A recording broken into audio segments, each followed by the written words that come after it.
White Sands retold by Rica and Wuryaningrum. On snowy day in April, White Sands was born with some cubs from a father wolf and a mother dog. 3 of them were dead because they couldn't survive. Only White Sands survived. White Sands lived with his mother and father, but the next morning his mother found his father was dead in the woods. Since then, White Sands and his mother lived on their own. The next morning, his mother and White Sands went into the river. There, he took some water, but then his mother saw a white cat. His mother became very angry and fought the white cat. White Sands helped his mother. In the end, the white cat died. The next morning, his mother took him to the river. They were very thirsty. Near the river, they saw some Indian men. White Sands was surprised, knowing that one of the Indian men called his mother, "Chiche, Chiche," and then his mother approached him. He confused because he always thought that his mother was a fighter, but his mother didn't fight him. And then later that day, he found that his mother is taken by one of the Indian men onto the boat and moved away. White Sands jumped into the river and tried to catch his mother. One of the Indian men jumped into the river and then tried to get White Sands. White Sands was very sad because he was separated from his mother. He cried and he often walked at night in the woods just because he lost his mother. One day, the Great River, one of the Indians, took him to Mackenzie River. The Indian sold some leather to white men. White Sands saw the white man for the first time, and also the village dog. White Sands thought that white men are stronger than Indians. Therefore, he was afraid of white men. But he didn't afraid of the village dog. He thought that village dog was weaker than him, and he proved that he always won in the dog fight. One man always watched that fight. His name was Beauty Smith. He was called Beauty because he was very ugly and very cool. That white man, the Beauty Smith, wanted to buy the White Sands from the Great River. At first, the Great River said no. But then he agreed because the Beauty Smith bartered White Sands for some bottles of liquor. Now White Sands belonged to the Beauty Smith. Beauty Smith often put White Sands on the dog fight. He always won the fight fast.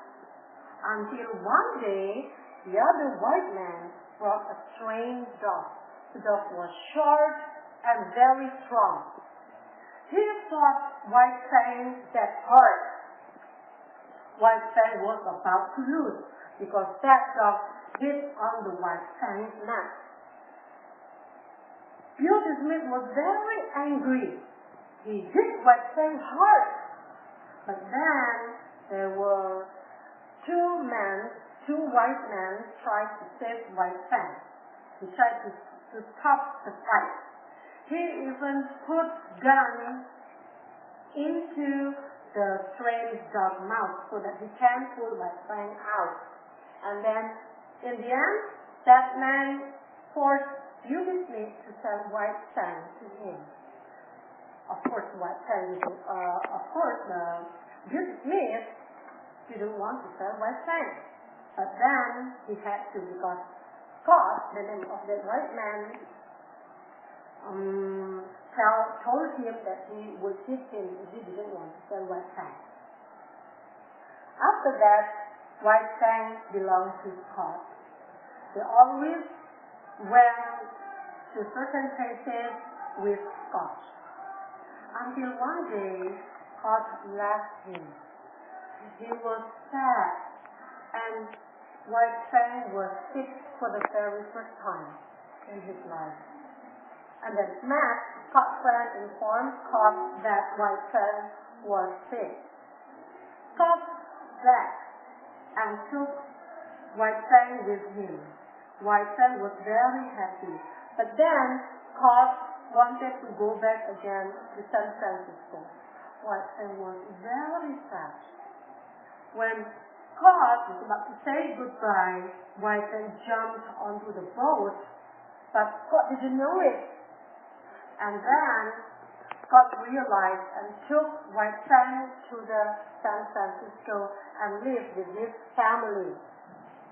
There, White Fang learned how to live in the big city. He saw so many people there and also tried to get along with the top of the Koch family. Their name was Polly and Dick. And then one night, Koch was slept, and then White Fang also slept in the house. He heard a strange sound, but he was sure that it wasn't Koch's sound. So he got up. He got up and followed that sound of that man. That man climbed the stair, and White Fang also climbed the stair. And finally, White Fang attacked that man. He attacked that man hard. And then suddenly, the guns that the man brought were shattered. Bang! And then that man was down. Scott and his father ran down to the house and found the dead man's body. They looked for White Fang. White Fang was on the floor. He was badly injured. And then Scott's father called the doctor. The doctor said that White Fang was very sick and he's about to die. In the morning, White Fang tried to walk. He walked into the sun. All the Koch family followed him. They were all sad, knowing that White Fang was very sick.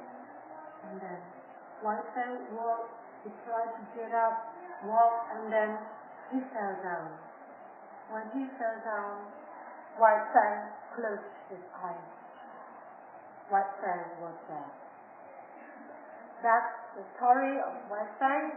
Thank you very much for watching.